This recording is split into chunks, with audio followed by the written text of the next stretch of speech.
Interview. Hi, my name's Ryouta niizuma, and I'm the producer of Marvel vs. Capcom 3.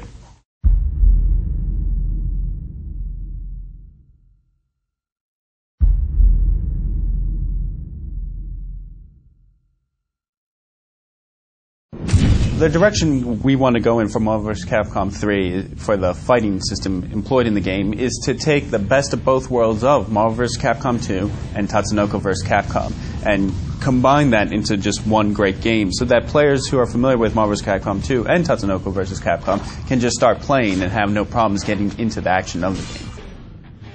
When talking about fighting games, you do need to have the basics, online play, versus mode, things like that. And of course, with Marvel vs. Capcom 3, we want to implement a network play where people can fight each other online. I mean, that is an obvious goal for this title. And we're actually working on a few other elements to make it more robust and to round it out. And you'll hear more about them in the future. With Marvel vs. Capcom 2, there were, of course, popular characters in the game and then characters that most people didn't know about. And yes, there is kind of a logic in selecting those characters because it's a fighting game, so your goal is to have balance.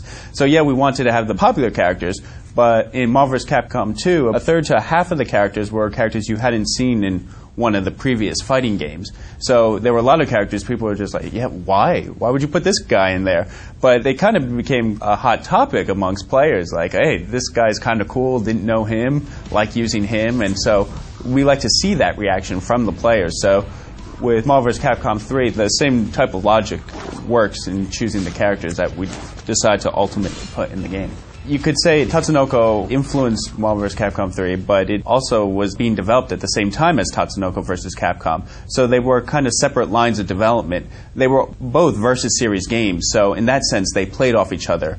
But the fact is, Tatsunoko's influence is the anime, the original anime, the Tatsunoko production anime, and Marvel Comics is, of course, the comics that characters come from. So with Tatsunoko vs. Capcom, we wanted to make sure we could get the Tatsunoko characters as close as to their animation counterparts as possible. And for Marvel vs. Capcom 3, our goal is to mimic what you see in the Marvel Comics, but make that move and come to life.